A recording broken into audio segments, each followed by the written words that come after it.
À quoi ressemblera le futur de l'Internet? La réponse à cette question, plus complexe qu'il y paraît, jaillira sans doute de la conférence Inspiration Marketing organisée par Comundi et Stratégie, à laquelle Visionary Marketing est associé comme partenaire média. Je me suis entretenu avec Noël Cambé-Cédès, président fondateur de Comptoir, qui interviendra le 30 juin à 16 h. Le sujet de cette intervention s'annonce passionnant.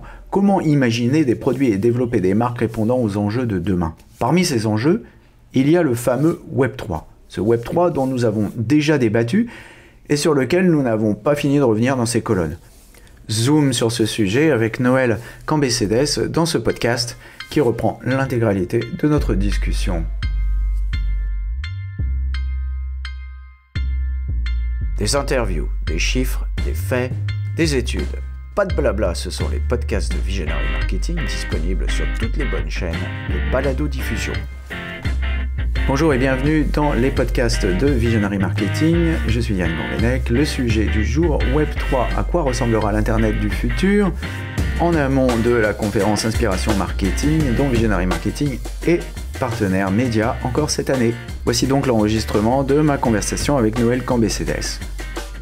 Eh bien, je suis avec Noël Cambé-Cédès, tu es président fondateur de Comptoir et tu interviendras le 30 juin à 16 h dans la conférence Inspiration Marketing 2022 organisée par Comundi et Stratégie et à laquelle Visionary Marketing est associé comme partenaire média.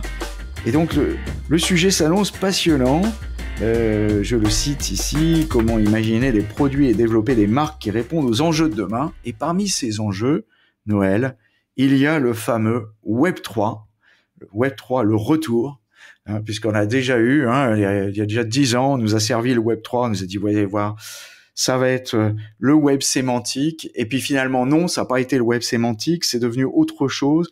Si je résume à coup de serpe un rapport de Gartner qui est paru le 24 février 2022, c'est un terme qui a été popularisé par Gavin Wood, le cofondateur d'Ethereum, qui présente rien de moins comme la prochaine itération du web, Web 3 ou Web 3.0 d'ailleurs selon les interprétations, qu'il faut pas forcément confondre avec le métaverse d'ailleurs parce que c'est pas exactement la même chose, c'est plutôt une refondation du web autour des technologies décentralisées, notamment de la blockchain et des smart contracts, qui permettra, selon le rapport de Gartner et selon Wood, de se débarrasser, on va dire, des entreprises centralisatrices qui sont un peu servies sur nos données, notamment Facebook, pour pouvoir continuer à collaborer. Et alors, si je résume un peu dans ce rapport de Gartner leurs conclusions, ils nous disent que finalement, c'est effectivement une révolution majeure de l'Internet, une nouvelle ère de l'Internet qui s'ouvre, mais qu'on ne la verra pas véritablement arriver dans les semaines qui viennent, que c'est quelque chose qui va prendre du temps, ils disent même une dizaine d'années, d'une part parce que les entreprises vont être un peu lentes à adopter tout ça, et aussi parce que les entreprises centralisatrices dont on a parlé tout à l'heure vont faire un peu de résistance. Alors, voilà pour le résumé en quelques secondes de ce Web3, parce que beaucoup de gens posent la question, on me pose souvent la question, est-ce que c'est le futur, d'abord, qu'est-ce que c'est ce truc-là, véritablement, alors voilà, je compte sur toi pour éclairer mes lecteurs et m'éclairer moi-même sur le futur de l'Internet. Voilà, je voulais d'abord dire en introduction à tes auditeurs que effectivement, déjà pour moi d'être interviewé par Yann Gourvenec, c'est quelque chose d'important parce que quand j'ai commencé ma carrière, Yann était un de nos gourous et moi un petit padawan. Et donc aujourd'hui, j'arrive à sa hauteur. Donc on ne rougit pas sur les podcasts, alors on ne rougit pas sur les podcasts. Je suis trop modeste, mais c'est très gentil. Merci. Mais c'est très gentil. Merci. Voilà. En tout cas, émoticône qui rougit là, il devrait s'afficher sur vos écrans. Non, je voudrais revenir sur plein de choses que tu as dites et qui sont toutes justes. C'est vrai, et t'as raison de manière assez amusée. Il y a eu Web 1, Web 2, maintenant Web 3. Alors, le Web 1 ne portait pas le nom du Web 1 quand il s'est lancé. Il est arrivé au moment où on parlait du Web 2. Et sur le Web 2, sur le Web 3, effectivement, il a porté plusieurs noms. Et d'ailleurs, je pense que c'est pour ça qu'on a parlé aujourd'hui de Web 3 et non de Web 3. de 3.0, c'est pour en marquer sa différence. Et effectivement, c'est la révolution de blockchain qui va arriver sur nos usages. Je crois que, enfin, pour ceux, et c'est en tout cas ma conviction, c'est que la révolution blockchain, elle sera aussi importante que fut celle du Web 1 et celle du Web 2. Et c'est pour moi, dans une vision que j'explique depuis assez longtemps, c'était le chaînon manquant. Ça veut dire que la vision que je propageais depuis un certain nombre d'années, c'était la civilisation digitale, hein. Pas seulement la mienne, hein, plusieurs auteurs ont travaillé là-dessus, avec les fameux 4 piliers de la civilisation. Le premier étant la technologie, donc la révolution du digital est effectivement une technologie. C'est aussi des nouvelles règles sociales. Je crois que tout à chacun s'est aperçu qu'au quotidien, nos rapports humains, nos étiquettes dans nos relations ont été complètement bouleversées. C'est aussi une nouvelle culture. Ça, certains d'autres le contestent, mais pour moi, la culture digitale existe. On l'aime ou on l'aime pas, c'est un problème. Et le 4e point, et c'était là où c'était un des points qui manquait, c'était sur un nouvel règlement politique. Et c'est un peu la promesse, enfin c'est l'une des promesses de la blockchain avec les organisations décentralisées, hein, les fameuses DAO, où on pourra imaginer dorénavant des fonctionnements différents, automatisés par la blockchain. Et enfin, et dernier point sur ton introduction, je dirais que pour pas en faire une discussion de jargon, faut peut-être le simplifier, hein. Donc le Web 3, c'est tout ce qui va donc être décliné de la blockchain, et c'est quelques bullet points, on va dire, hein. On parlera en ce moment beaucoup de crypto-monnaies, NFT, et puis par extension métaverse et DAO. Ouais, c'est bon, tu as carton plein, on a tous les buzzwords de la semaine, c'est bien. Exactement. C'est bien. J'aimerais bien revenir quand même là-dessus. Tu nous parles de la blockchain. La blockchain, j'en ai entendu parler tant et plus. J'ai même eu des étudiants qui m'ont fait des rapports. Je me souviens, j'ai un étudiant qui était lui, il était bien placé, il était dans une banque de compensation, donc il faisait des compensations de banque à banque, et il nous expliquait que la blockchain était l'avenir du futur. Et puis finalement, non, on s'est revu plein de fois depuis. Ok, on comprend le principe de la blockchain, on comprend le principe du smart contract, mais c'est comme toujours toutes ces technologies digitales, on a toujours un peu de mal à toucher la chose de façon concrète. C'est une sorte de concept un peu vaporeux là, qui est là. Ah oui, non, c'est super, la blockchain va tout résoudre, mais elle est où la blockchain? On la prend où? On la met en place où? Où est-ce que je la télécharge en gros, si je puis dire? Non, mais tu as tout à fait raison. Je dirais, j'ai un premier point sur lequel pour moi, tu as dit 2 choses. L'exemple de ton étudiant est très très bon. Et aujourd'hui, la blockchain est utilisée par les big corporations sur tout un ensemble d'outils. Et il y a des nouveaux arrivants qui se sont blockchainisés. Là, par exemple, on a eu Forge, qui est une place de marché pré-IPO. Hein, c'est là où vous pouviez acheter des actions Tesla. En ce moment, vous pouvez acheter des actions Blablacar, etc. Ils ont été dans leurs activités, ils ont une place de marché blockchain, et ces places de marché, ils sont en volume de transactions sont quasi égales alors pas au New York Stock Exchange, mais un des grands nouveaux marchés qui sont existants. Donc ils sont dans la compétition, on va dire, en termes de volume. Et aujourd'hui, vous verrez que Stellantis a un programme blockchain, la Caisse des dépôts, là je vous donne des exemples français, la Caisse des dépôts a un programme blockchain, toutes les banques ont lancé des produits et l'utilisent au quotidien. Gartner cite aussi Société Générale qui aurait levé un prêt de 21 millions d'euros avec une plateforme liée à la blockchain. Voilà. Je dirais que là-dessus, il faut voir que la blockchain peut te permettre des nouveaux business models, mais aussi de manière beaucoup plus pragmatique de nouveaux outils. Hein. Sur les types d'activités que proposait ton étudiant, c'est vrai qu'aujourd'hui, c'est beaucoup plus simple parce que c'est beaucoup plus sécurisé. Il y a une traçabilité qui est automatique, donc à coût moindre, on a les mêmes résultats et avec des fonctionnalités supplémentaires. L'autre point que tu fais, et pour moi ça il est majeur, c'est de dire qu'effectivement la complexité d'appréhension de ce qu'on appelle le Web 3, c'est qu'il n'est pas du tout intuitif. Lorsqu'on a touché pour la première fois un iPhone, on a tout de suite compris qu'effectivement, on allait arriver sur des usages supplémentaires. La première fois qu'on s'est connecté sur Internet, oui, on a compris qu'on aurait accédé à des informations. La première fois qu'on a eu un mail, on a compris qu'on pouvait se renvoyer des messages, etc. Ou la première fois on s'est créé un compte sur Facebook, on a vu ses copains, etc.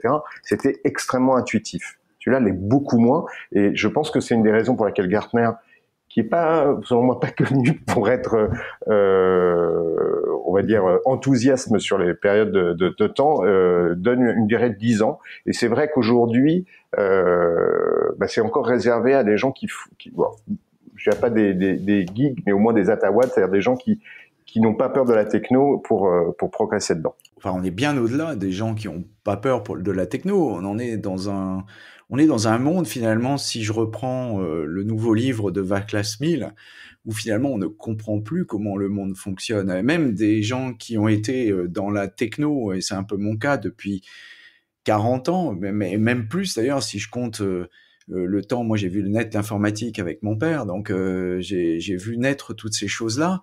Et j'ai l'impression qu'il y a comme aurait dit Bernard Stiegler, une prolétarisation. C'est-à-dire qu'en fait, on ne comprend plus en fait comment fonctionnent les choses, et y compris d'ailleurs les gens qui sont dans le domaine comme nous, on finit par avoir manipulé des concepts qui sont tellement vaporeux qu'on finit par avoir peur de donner une opinion, quoi, parce que ça va marcher, ça va pas marcher, on ne sait pas, c'est très difficile.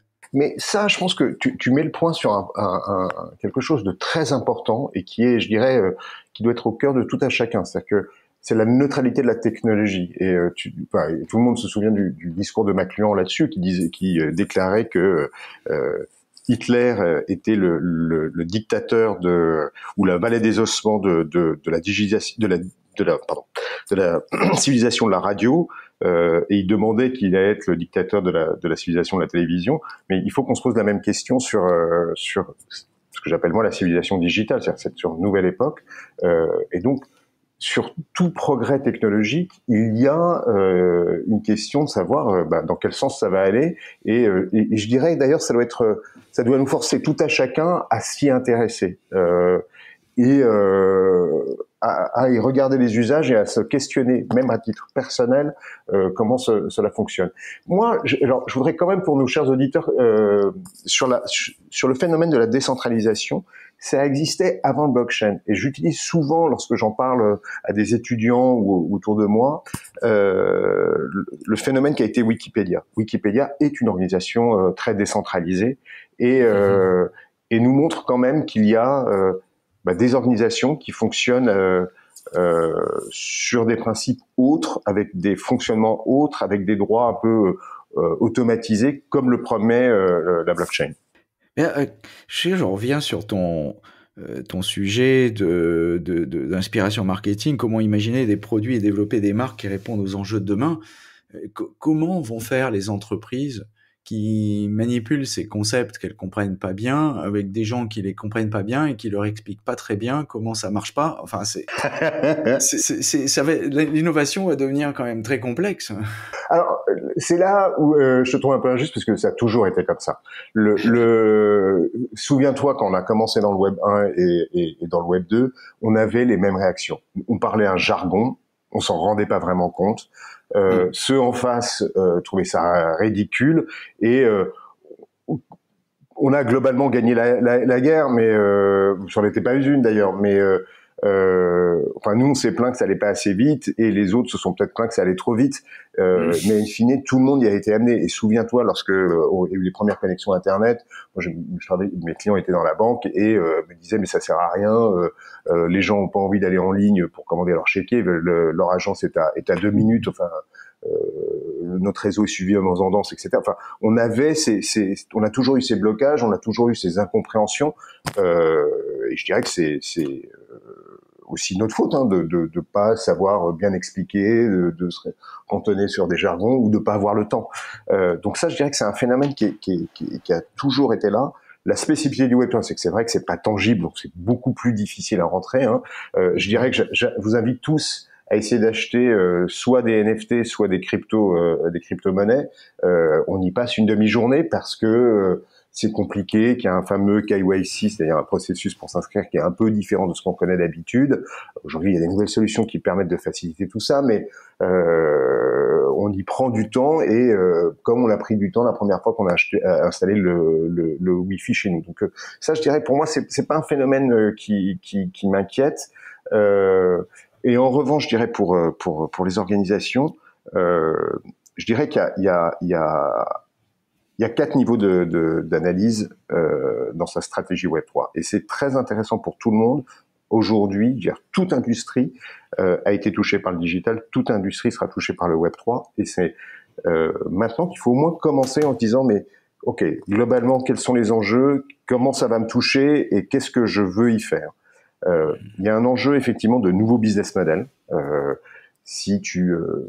Pour donner un exemple très concret, grâce au smart contract, on est capable d'accélérer tout ce qui a été crowdfunding. Donc tous les métiers où il y a en B2C où il y a une communauté de consommateurs. Je prends l'exemple du financement du cinéma. Et ça commence. Hein, on est en train de travailler sur le financement d'un film à travers des NFT. On peut s'adresser aux fans des acteurs, du réalisateur, leur promettre, grâce au smart contract, une expérience bien supérieure que du crowdfunding qui vous donnait accès à des t-shirts, des places d'entrée.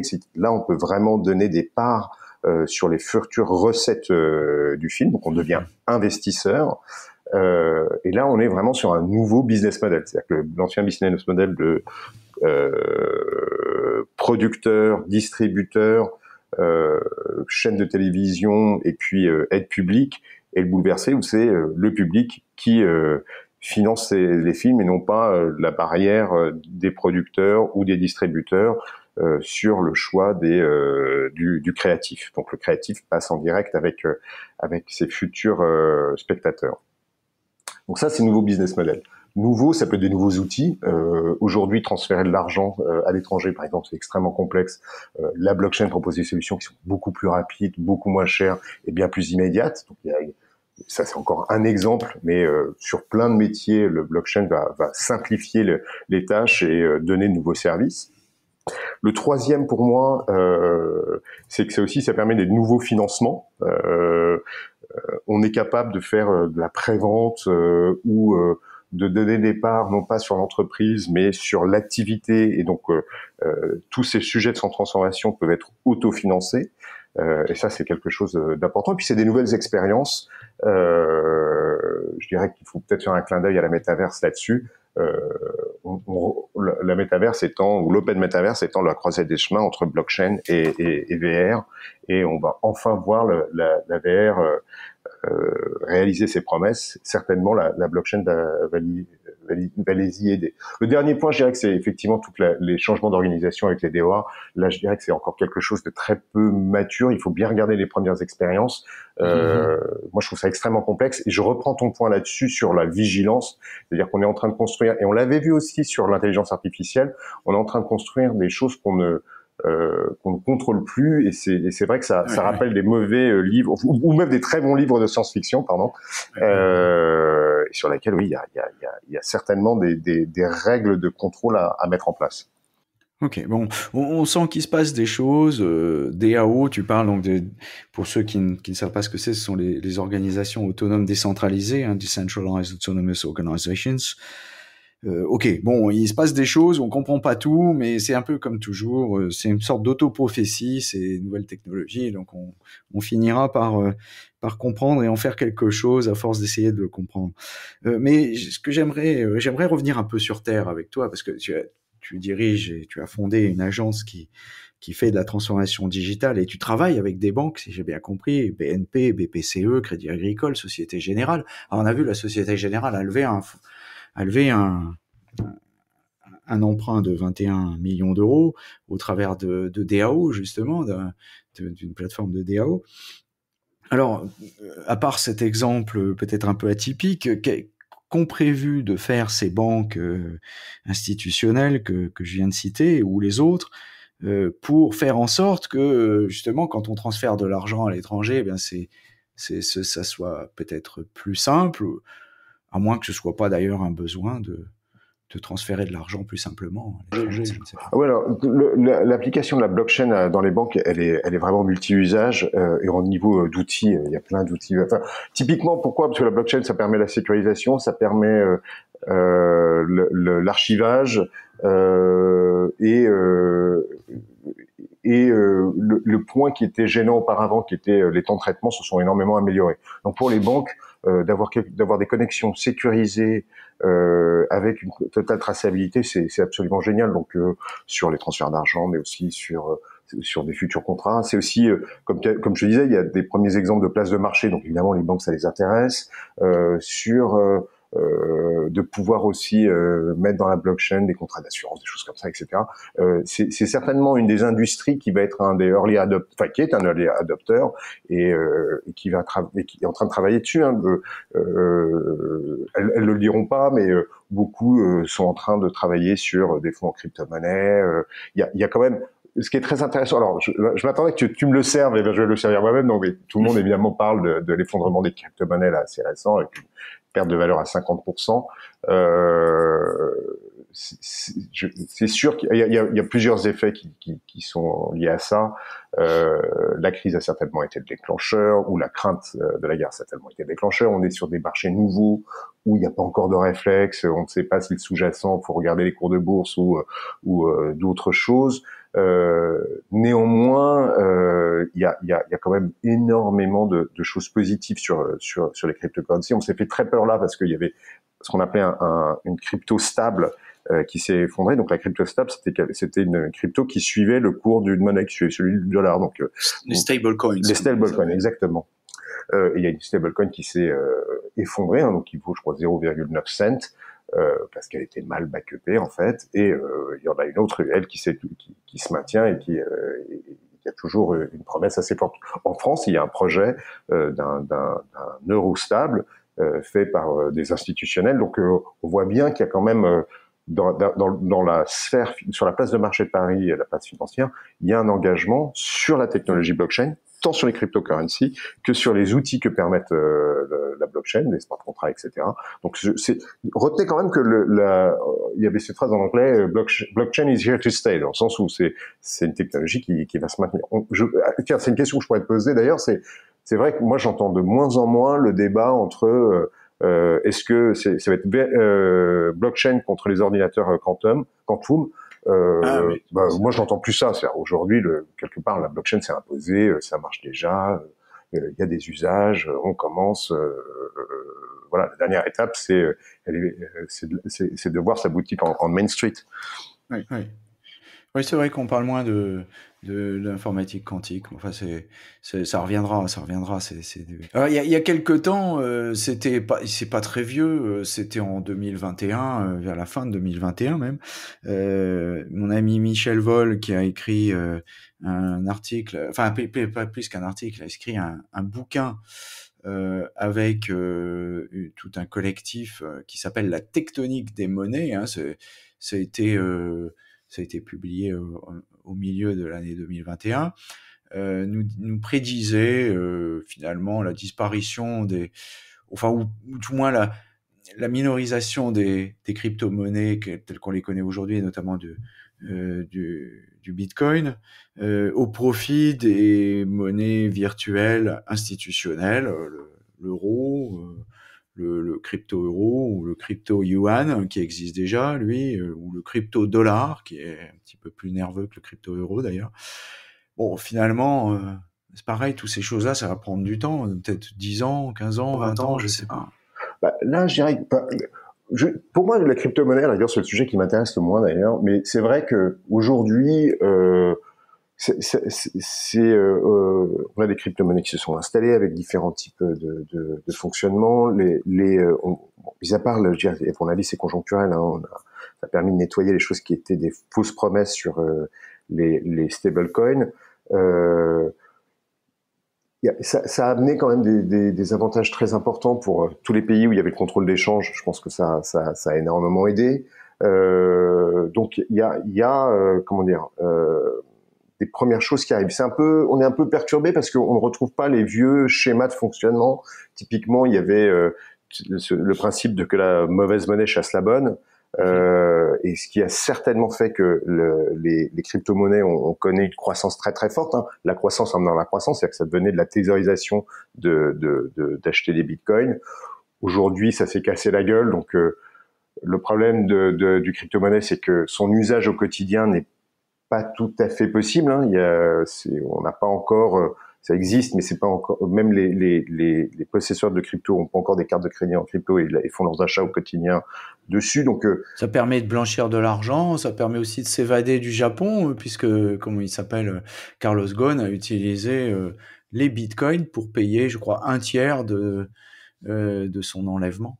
Oui. Alors faut faire attention dans le sens où ça permet quand même une traçabilité totale. Donc je crois que comment dire, le discours de justement c'est la monnaie qui permet de blanchir, elle permet pas tout à fait de blanchir. Ce qui est sûr, c'est qu'elle a été moins régulée que les autres et qu'il y a eu des comportements qui ont eu lieu sur ces marchés-là qui sont pas admis sur les marchés régulés.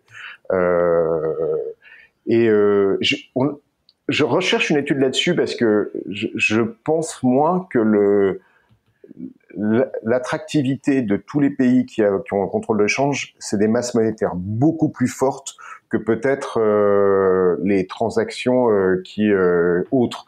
Et typiquement sur Ghosn, effectivement, ça permet quand même de faire des transferts qui sont pas surveillés, mais une fois qu'on va regarder, on est capable de le retracer entièrement. Donc ça, je dirais que c'est quelques années pour que les régulateurs arrivent à l'intégrer dans leur manière de réfléchir et ça sera au contraire beaucoup plus efficace. Et ce que je te disais sur la civilisation digitale, je pense que effectivement, là, on a quand même les outils pour avoir de la veille mondiale. Si on était complètement blockchainisé, on n'aurait pas de Panama Papers. Ça serait des choses qui seraient impossibles. Oui.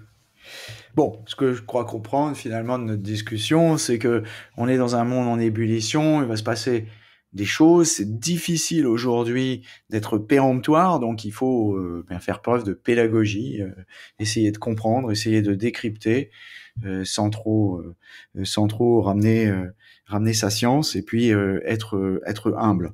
Moi, j'aimerais bien conclure sur le sujet finalement qui sera le tien à Inspiration Marketing le 30 juin, en refaisant à nouveau référence à Václav Smil qui a écrit le fameux bouquin Numbers Don't Lie, 71 Things You Need to Know About the World.